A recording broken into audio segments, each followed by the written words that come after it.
kalau statement Gubernur suruh bubar ya bubar aja, karena memang kan kasih masa orang sudah 21 tahun masih menyusui.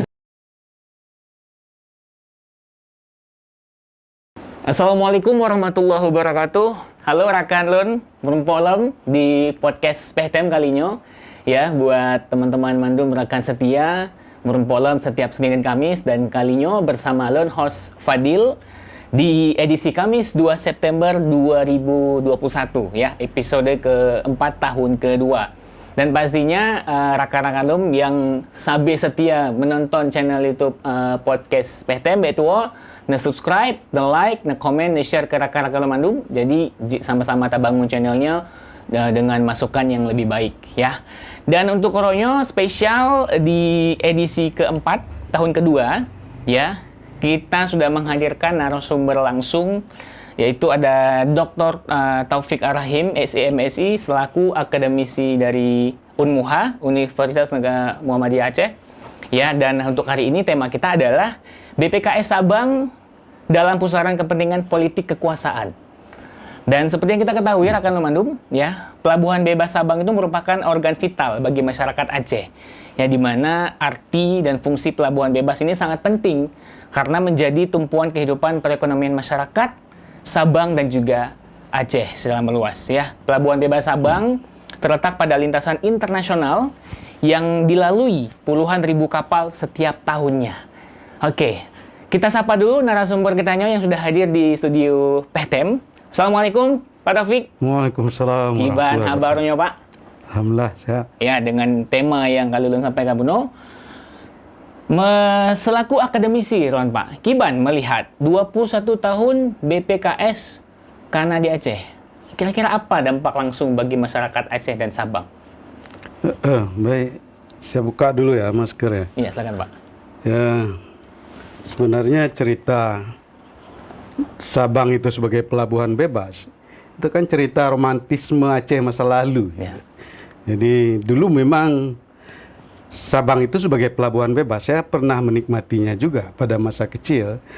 Pelabuhan Bebas Sabang, berbagai barang dari luar mudah masuk ke Aceh, dan sebagian juga ada yang diseludupkan dari Sabang ke daratan Aceh, baik Aceh Besar maupun Banda Aceh. Nah, persoalan BPKS Sabang ini sebenarnya kan persoalan sesudah dicabutnya Pelabuhan Bebas Sabang pada masa Gubernur Ibrahim Hassan. Itu ternyata konflik juga semakin eskalasinya naik, dan pencabutan Pelabuhan Bebas Sabang itu sangat politis sebenarnya. Jadi dia itu dicabut karena ada kepentingan ekonomi politik lainnya secara nasional, bahwa kalau terlalu bebas Sabang itu ternyata ada kecemburuan dari daerah lain di Sumatera. Maka begitu dicabut Pelabuhan Bebas Sabang, maka yang sudah siap-siap menjadi sasaran pelabuhan bebas itu adalah Batam dan Belawan. Jadi mereka kemudian langsung merebut baik infrastruktur, peralatan lunaknya, juga perangkat kerasnya.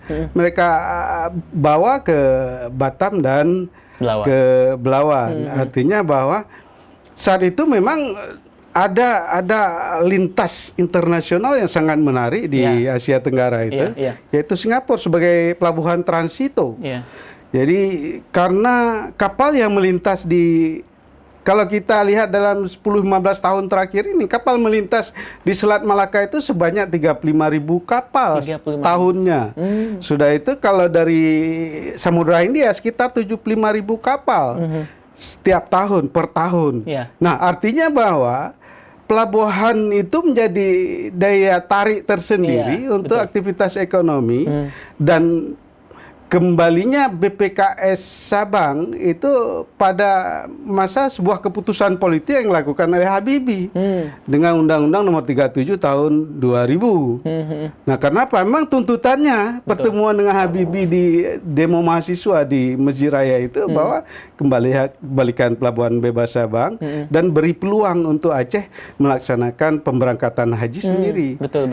Nah, kedua ini disambut kembali sehingga BPKS Sabang itu hadir sebagai pelabuhan bebas Sabang karena tuntutan liberalisasi ekonomi internasional, perdagangan internasional.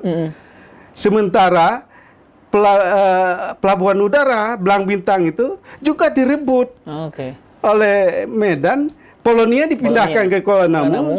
Segala anggaran yang saat itu cukup besar sekitar 36 miliar itu tahun 2000 itu ditarik sehingga pelabuhan udara di Sumatera Utara jadi Kuala Namu.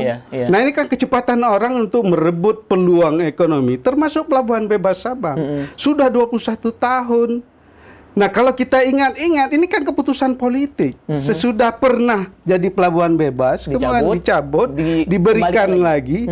Ya mungkin orang Aceh itu hanya menikmati romantisme masa lalu seolah-olah di pelabuhan bebas Sabang yang jadi BPKS ini, yang seharusnya dikelola secara profesional, manajemen profesional, sistem manajemen modern, terbuka, dan quality kontrolnya bagus. Ya seharusnya pelabuhan bebas Sabang yang sudah 21 tahun hari ini sudah memberikan keuntungan bagi masyarakat Aceh.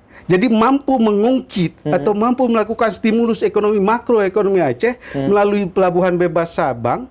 Tapi ternyata sampai dengan saat ini jangankan stimulus untuk seluruh masyarakat Aceh, daerah penyangga pelabuhan bebas Sabang itu Aceh Besar dan Sabang serta Provinsi Aceh, Banda Aceh itu hari ini tidak menikmati. Jangankan seluruh Aceh, orang Sabang saja tidak menikmati pelabuhan bebas Sabang itu. Tidak ada keuntungan. Sosial benefitnya tidak ada.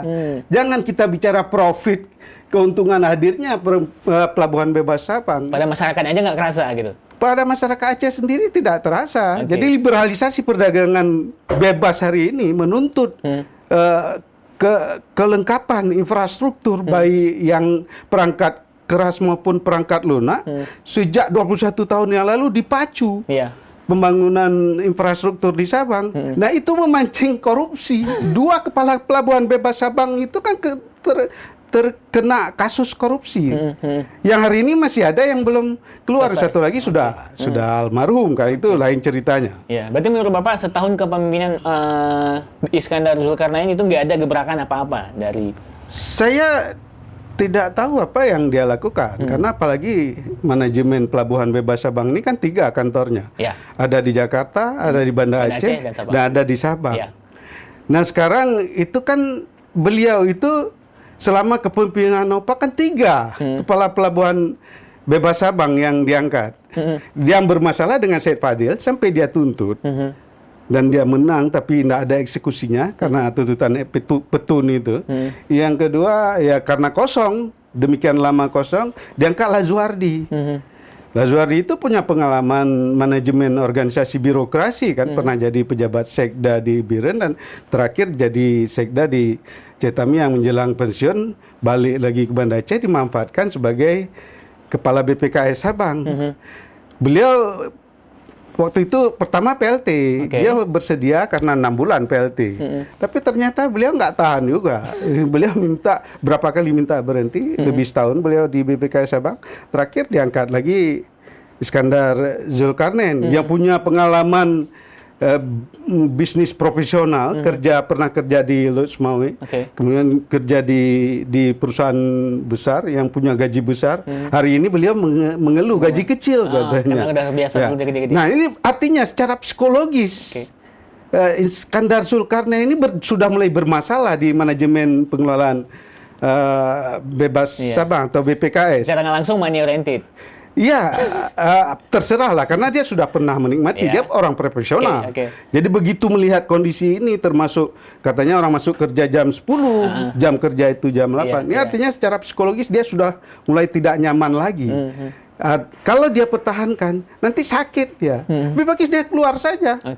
Untuk apa dia pertahankan yang tidak perlu? Jangan dia menghayal mau menjadikan seperti Singapura. Singapura itu pendapatan dari parkir kapal saja 6.550.000 US dollar per tahun. Per tahun. Sebesar anggaran hampir sebesar anggaran belanja APBN Indonesia. Nah, itu kan sebagian dari pelabuhan yang kapal yang bisa bersandar di Singapura itu kan di Batam. Itu limpahannya, trickling down efeknya itu ke Batam dan sebagian juga di Belawan. Jadi artinya bahwa mereka menerima limpahan dari Singapura dan administrasinya di Singapura meskipun mereka bersandar di Batam dan Belawan. Jadi artinya inilah liberalisasi perdagangan secara internasional dan secara ASEAN. Saya pikir pelabuhan bebas Sabang tidak masuk dalam 5 pelabuhan utama di Indonesia. Tempat bersandarnya kapal-kapal yang membawa baik impor maupun ekspor. 5 pelabuhan yang menjadi tumpuan utama di Indonesia ini kan Tanjung Priuk, Tanjung Perak, Surabaya, Pelabuhan Makassar, Batam dan Belawan. Nah, artinya itu ada ketentuan khusus yang ditetapkan dari pusat. Untuk pelabuhan itu kan connect-nya dengan perdagangan. Jadi Menteri Perhubungan dan Menteri Perdagangan itu connect. Nah, kalau ketentuan kemarin dikatakan bahwa ada exclusion list terhadap 4 barang yang tidak dibenarkan masuk ke BPKS Sabang. Itu sama hampir di semua negara kalau dia tidak setuju, seperti bahan peledak, bahan kimia untuk peledak, senjata api, udah itu alkohol. Termasuk pornografi. Nah, itu memang ada exclusion list dalam aturan perdagangan bebas termasuk di ASEAN, AFTA itu ada exclusion list dan inclusion list. Nanti ada lagi temporary exclusion list, ada temporary inclusion list. Artinya ada ribuan barang yang boleh masuk dan tidak masuk. Nah, itu juga terikat dengan ASEAN Single Window. ASEAN Single Window di Indonesia ini hanya Jakarta. Jadi di Tanjung Priok maupun Pelabuhan Udara Cengkareng. Jadi jangan kita menghayal seolah-olah mau menjadikan pelabuhan bebas Sabang seperti Singapura, portnya Singapura, porsinya Singapura. Hari ini kenapa barang dibenarkan masuk itu hanya gula dan mobil bekas dari Singapura. Kalau ditarik garis lurus, pelabuhan bebas Sabang itu kan sejajar dengan apa? Phuket, Thailand. Udah itu kalau yang sejajar dengan Pineng itu kan pelabuhan Kuala Bekah dengan IDI. Yang sejajar dengan Port Klang itu kan Tanjung Balai. Berarti kalau targetnya Pak Iskandar katanya pengen seperti port di Singapura dengan 5 besar pelabuhan Indonesia aja nggak masuk, berarti cat langit Pak ya? Impian belaka. Nggak tahu, beliau mungkin belum pelajari secara serius tentang aturan-aturan main dalam ekspor impor di Indonesia itu. Artinya ya beliau bisa saja tanya di Dinas Perdagangan dan Industri. Dinas Perdagangan dan Industri itu ada bidang ekspor impor, tapi nggak tahu dia apa kerjanya. Kalau kita mau cari data ekspor, Aceh itu kan punya data ekspor kopi, minyak sawit atau CPU, Pinang.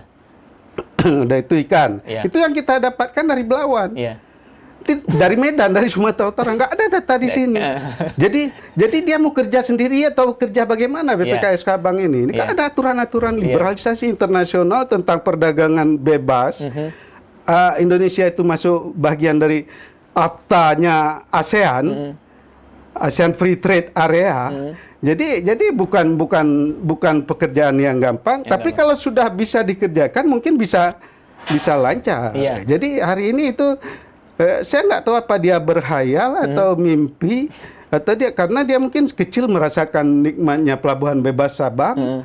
Dan itu semakin tidak logis kalau kondisi aturan-aturan perdagangan internasional hari ini sangat ketat. Meskipun dikatakan perdagangan bebas ASEAN, perdagangan bebas Asia Afrika atau perdagangan bebas Asia Pasifik, itu ada aturan. Bukan seenaknya. Jadi sementara seperti saya katakan di ASEAN Single Window di Jakarta itu kan baik melalui pelabuhan udara maupun laut, itu kan ada kerja secara integrasi antara berbagai pihak. Iya, termasuk nanti pihak pelabuhan, dengan Kementerian Perdagangan, dengan Bea Cukai, Perhubungan, Bea Cukai, udah itu yang menguji tingkat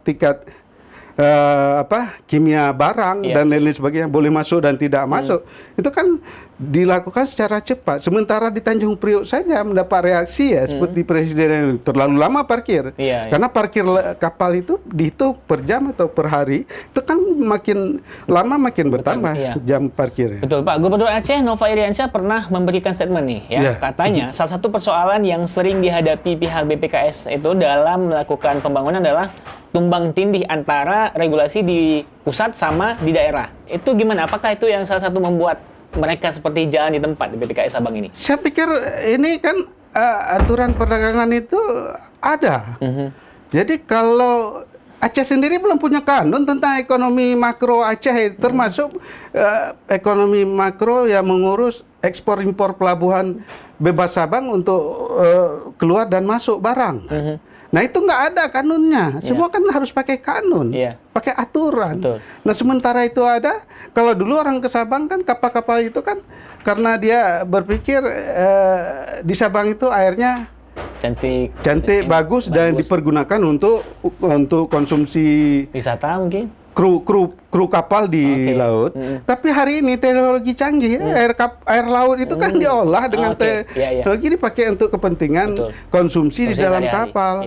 Semua sudah bisa diproduksi dalam kapal, termasuk produksi. Kalau ada curi ikan dari Sabang ini kan juga dibawa ke kapal sana. Nah, di samping itu selama ini kan di Sabang itu cold storage-nya apa fungsinya? Apa ada koordinasi antara BPKS dengan cold storage yang jadi tempat penyimpanan ikan di Sabang? Termasuk sebelumnya juga ada pabrik rotan dan lain-lain sebagainya. Nah, kalau mereka singgah ke Sabang dan hanya seperti kemarin bawa mobil bekas dari Singapura. Orang Singapura itu, pemuda Singapura itu test drive-nya kan nggak ke Johor, ke Malaka, ditangkap mobilnya dia lepas nggak ada nilai kan. Apalagi mobil bekas. Nah dibawa ke Sabang, untuk naik ke daratan saja itu sudah susah, ada aturan-aturan yang harus diikuti. Ternyata mobil-mobil yang masuk ke Sabang itu bukan di Banda Aceh atau di Aceh sekitarnya, lari ke Jakarta. Kerja siapa? Ada mafia lagi. Betul. Nah itu gula itu kan masuk dari Thailand. Jadi gula itu masuknya juga bukan setiap hari. Ada aturan yang mengatur, yang atur juga Menteri Perdagangan di Jakarta. Nah, begitu mau dibawa ke darat ke Banda Aceh, itu juga punya aturan lagi. Nah, ternyata tidak mempengaruhi harga gula secara kompetitif di Banda Aceh, bisa lebih murah. Sementara gula di daratan ini juga masuk via darat yang dari Medan. Kalau 2 hari lagi ada kereta api, mungkin lebih cepat lagi kan, lebih banyak jumlahnya secara kuantitatif. Jumlah gula, kalau hanya gula. Nah hari ini kan pelabuhan bebas itu kan bukan itu yang diurus. Banyak hal yang harus bisa mengungkit ataupun jadi stimulus perekonomian Aceh secara makro ekonomi dan masyarakat Sabang. Hari ini masyarakat Sabang, coba tanya saja ke masyarakat Sabang, apa manfaatnya BPKS? Tanya aja, mereka juga sudah bereaksi hari ini. Jadi ada bukan persoalan kecemburuan sosial. Mereka gaji tinggi yang kerja di BPKS. Sementara orang di Sabang sudah itu uang itu tidak beredar di Sabang. Velocity of money Sabang itu sangat rendah. Jadi jangan seolah-olah daya beli masyarakat Sabang semakin baik, semakin meningkat, semakin banyak uang yang beredar Sabang, sementara masyarakat Sabang sendiri tidak menikmati adanya BPKS. Nah kalau tidak ada untuk apa dipertahankan? Berarti dengan tingginya gaji karyawan BPKS tidak ada efek apa-apa yang terlalu detail kepada masyarakat. Bisa dibilang anggaran APBN setiap tahunnya hanya untuk bayar gaji saja nih Pak? Ya bukan hanya bayar gaji kan. Anggaran APBN itu ada proyek-proyek infrastruktur di Sabang, proyek pengadaan dan lain-lain sebagainya. Juga sebagian dari APBA, bukan saja dari APBN. Itu kan uang rakyat. Betul. Bukan uang pejabat BPKS Sabang dan juga bukan uang gubernur. Diangkatnya Iskandar Zulkarnain itu juga sangat politis. Jadi gimana Pak? Kita lanjutin atau kita bubarin aja nih? Bapak sepakat nggak kalau kita bubarin?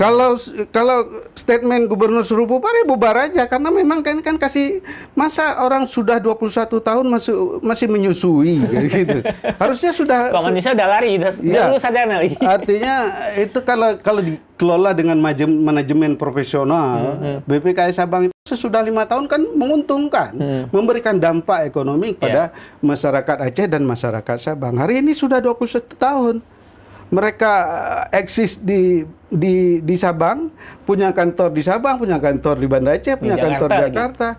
Itu kan uangnya, anggarannya kan ratusan miliar per tahun. Yang seharusnya kalau bisa dikecilkan cuma satu saja kantornya kan bisa lebih efisien dengannya kan? Iya, mungkin mereka supaya ada alasan untuk pergi ya kan, pejabat dinas ini luar, Pak, ya? menikmati bisa nanti dinas di Sabang, dinas Banda Aceh, dinas ke Jakarta kan. Belum lagi nanti tinjau proyek ini, tinjau proyek itu yang ditinjau. Sementara masyarakat di Sabang itu sendiri secara ekonomis, kalaupun ikan ada dikumpulkan di Sabang, sekarang ini kan ditarik ke darat, tarik ke darat, dibawa lagi ke Medan. Nah, sekarang ini kalau seandainya Sabang memang betul-betul menjadi pelabuhan bebas, seharusnya bisa langsung, nggak usah bawa ke Medan lagi kan? Iya, itu juga kan.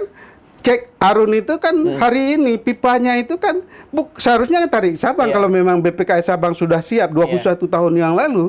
Ini hari ini gas termasuk minyak yang ada di Kuala Simpang itu kan ditarik melalui pinggir laut, diproses kalau di Aceh Tamiang itu ditarik ke Seranjaya, dikumpulkan ke pangkalan susu, diolah di pangkalan susu, ekspornya melalui Belawan lagi. Nggak ada lagi barang Aceh. resource ekonominya milik Aceh, tapi yang nikmati PAD itu Sumatera Utara. Seharusnya kan sudah memberikan PAD yang signifikan, mendorong atau mendongkrak ataupun melakukan stimulus terhadap makroekonomi masyarakat Aceh. Jadi bisnis cycle-nya seharusnya sudah jalan.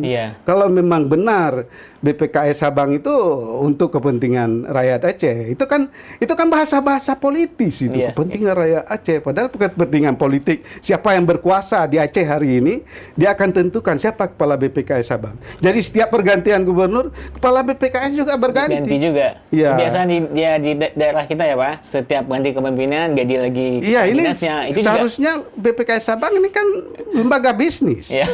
Jadi memperkuat kroni Gubernur Aceh atau memperkuat kroni kekuasaan di Aceh itu ya karena selaku Dewan Pengawas kan juga dapat jatah honor itu. Ada virus sendiri. Oke, tadi yang katanya ke masyarakat nggak ada efek khusus dari BPKS ini sendiri. Jadi ke dinas pariwisata kayaknya juga ada efeknya ya, Pak. Mungkin pengaruh itu kan gimana? Beda sektor. Seharusnya pariwisata juga memanfaatkan. Dia kan tidak memanfaatkan BPKS Sabang, dia kan memanfaatkan alam Sabang yang indah.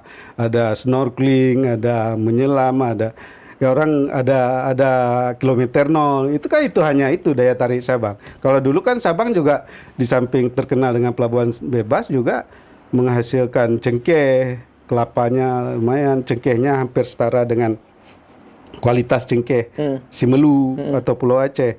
Nah sekarang apa yang kalau datang ke Sabang, kapal itu mau bawa apa keluar? Mereka kan nggak mau pulang pergi kosong. Iya, betul. Kalau hari ini misalnya kelapa, di Simelu itu kan sudah ada pabrik tepung kelapa. Mereka langsung bawa keluar, milik pabrik juga Korea. Oke. Nah, kalau kita lihat anggaran yang begitu besar yang dikelola oleh BPKS Sabang, Pak, ya. Kita melihatnya aset yang dimiliki oleh BPKS Sabang itu mereka banyak sekali membeli tanah di Sabang, ya. Mereka ada memiliki 1.153 parcel. Sejauh jauh ini seperti apa Bapak melihat pengelolaan tanah yang dimiliki BPKS Sabang untuk efek masyarakat sekitar? Ya, kalau masyarakat sudah merasakan efek ekonominya, multiplier efeknya kan mereka juga sudah rasakan. Hari ini mereka tidak rasakan. Tidak ada. Jadi kalau penguasaan tanah itu ya mungkin sekedar siapa yang melakukan transaksi jual beli tanah juga dapat fee. Ada fee lagi. Ada kepentingan tersendiri lagi. Jadi di setiap segmen ada mafianya sendiri ya. Iya, saya nggak tahu persis apa betul ada mafia di situ ya. Nanti seolah-olah dianggap saya menuduh orang BPKS membangun mafia di Sabang kan. Tapi ternyata dalam kehidupan ekonomi baik secara etika ekonomi dan politik itu kan nggak boleh ada mafia. Betul. Tapi negara-negara setingkat Eropa dan Amerika juga ada mafianya di bidang ekonomi dan politik. Betul. Bulan Juli lalu nih Pak, BPKS Sabang baru saja menandatangani kerjasama dengan Asprindu. Nah, itu kira-kira terobosan baru nggak nih bagi BPKS? Nggak ada yang menarik itu. Apapun kalau realitasnya kepada ini kan orang hari ini diajak berpikir rasional ya. Secara kajian struktural fungsional itu fungsi kekuasaan politik pada gubernur dan pada kepala BPKS Sabang itu seharusnya kan menciptakan kondisi yang harmonis. Ini hari ini kan tidak harmonis lagi antara kepala BPKS dengan staf dan pegawainya juga semakin terbongkar keluar. Beliau sudah merasa tidak nyaman. Saya pikir ya ini secara fungsional dan struktur kepemimpinan beliau di BPKS itu mungkin sudah mulai tidak nyaman atau ada perlawanan di dalam atau beliau tidak bisa mengambil tindakan tegas bagi yang tidak bekerja secara profesional karena buktinya beliau mengekspos keluar, mengekspos ke media bahwa tidak disiplin dan tidak tertib para pegawainya. Sementara profesionalismenya juga dia pertanyakan karena dia katakan human resource-nya, sumber daya manusia di BPKS Sabang itu dipertanyakan, kualitasnya sangat rendah. Itu statement dia kemarin ya. Berapa hari ini, 2-3 hari ini. Oke, berdasarkan putusan surat Gubernur Aceh yang katanya juga ya udah bubarkan saja BPKS Sabang dan masyarakat juga tidak merasakan dampak positif langsung ya. Itu gimana Pak? Apakah kita harus bergabung, ayo kita turun ke jalan, ayo kita bubarkan saja BPKS atau gimana? Mengikuti jalur nggak perlu turun ke jalan. Kalau yang tanda tangani kan dia yang usulkan saja ke kementerian bahwa ke presiden bubarkan saja BPKS Sabang. Itu keputusan politik dia. Kalau dia bijaksana merasakan tidak ada manfaat, hari ini kan inefisiensi. Kalau analisis BC ratio, benefit cost ratio, cost-nya sudah sangat tinggi hari ini. Udah, saya pikir sudah lebih 500 miliar 21 tahun itu untuk Sabang. Benefitnya nggak ada. Ya, kalau benefitnya ada, apa? Buktikan saja. Nah, laporan keuangannya kita nggak tahu. Yang kita tahu bahwa itu BPKS Sabang itu juga ladang korupsi kan, banyak proyek. Sudah terbukti kan ada berapa kali korupsi. Mungkin juga nanti ada indikasi korupsi yang akan ditemukan lagi terhadap aktivitas BPKS Sabang yang hari ini dipertanyakan oleh rakyat yang seharusnya bisa membantu makroekonomi Aceh secara lebih baik, secara lebih rata. Karena kalau kita berprinsip pada kanun UPA itu kan salah satunya Sabang itu jadi triangle kan, Aceh Lesago kan.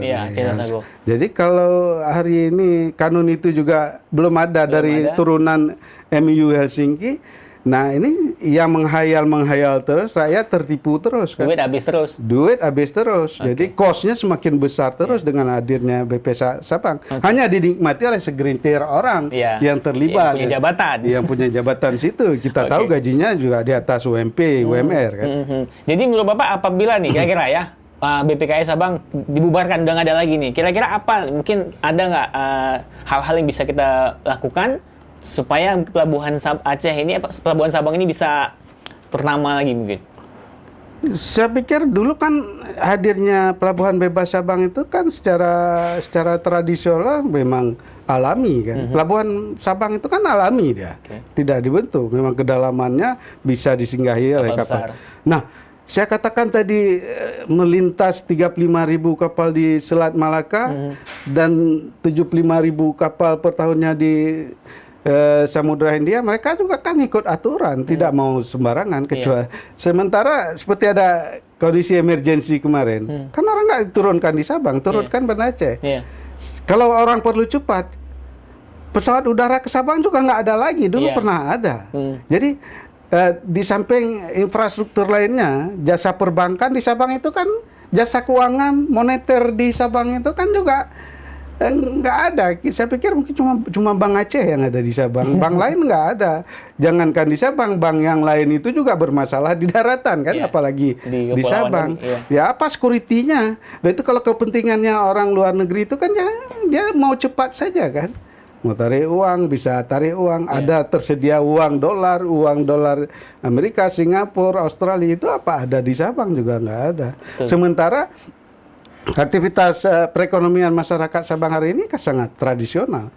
Jangankan orang setingkat staf atau manajer BPKS sana, pegawai negeri yang dari Sabang ya nggak betah tinggal di Sabang kan. Kalau Weekend mereka ke Banda Aceh, Pak? Iya, mereka juga ke Banda Aceh. Kalau perlu mereka amannya mungkin ya di samping peredaran uang, pemicu beredarnya uang tidak terlalu tinggi dan uang yang beredar juga tidak menghendaki perputaran yang cepat, daya beli masyarakat rendah. Di luar jam kerja mereka mancing kan, itu aja. Jadi kan untuk lauk pauk mereka mungkin sudah teratasi, tinggal kalau ada tanah sedikit di samping rumah tinggal tanam sayuran dan lain-lain. Iya, baik. Sebelum kita closing, Pak, harapan Bapak apa nih untuk Pelabuhan Sabang gimana untuk kedepannya? Saya kalau ditanya harapan seperti nggak ada lagi harapan ya. Putus asa nih, Pak ya? Karena Susah mungkin sudah sekali melihat kalau- 21 tahun ya, gitu-gitu artinya aja. kita berbicara rasional, secara ekonomi. Ya. Dan secara politik, karena BPKS Sabang itu kepentingannya juga sangat politik kekuasaannya ada di Aceh. Jadi kalau terlalu tidak efisien atau inefisiensi semakin membesar, cost-nya terlalu besar untuk mengelola BPKS Sabang, sementara manfaatnya, profitnya, sosial benefitnya juga tidak ada, saya pikir ikuti aja anjuran gubernur bubarkan itu, saya pikir nggak ada pengaruh apa-apa. Hari ini tidak punya pengaruh apa-apa. Daya tarik resource Aceh itu hari ini juga, Aceh dan Sabang itu kan posisinya peri-peri. Core-nya itu kan di Sumatera Utara. Iya. Kalau memang benar bisa berhubungan langsung Aceh keluar, mana kanunnya? Betul. Aceh kan menurut MOU Helsinki bisa langsung berhubungan keluar. Mata uang Aceh juga ada, tingkat suku bunga uang Aceh juga ada. Suku bunga uang Aceh juga nggak ada, mata uang Aceh nggak ada. Hari ini pakai uang RI kan.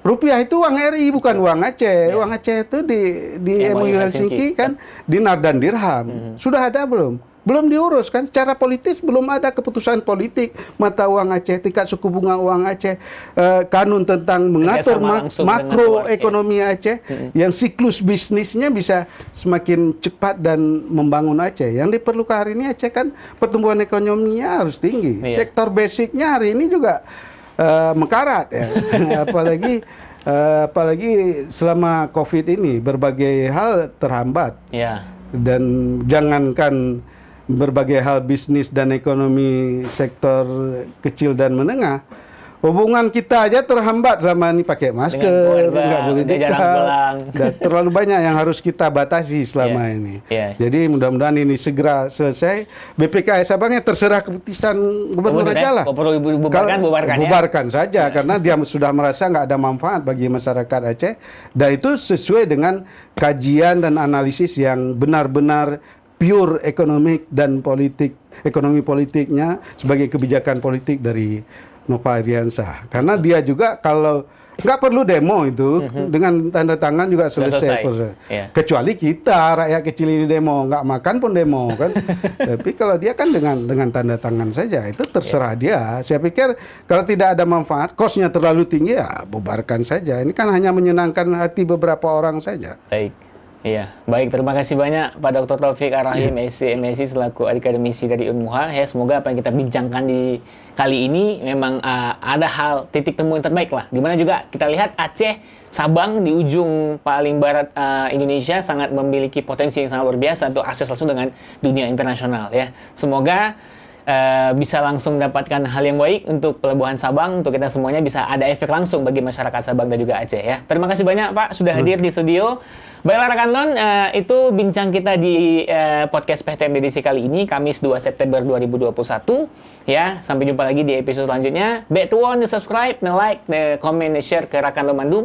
Betuon pantau setiap oro Senin rohame pohonam bengoh di YouTube podcast PTM. Lon Fadil lagi maaf, nyona salah kata, kamu pamit. Wassalamualaikum warahmatullahi wabarakatuh. Waalaikumsalam.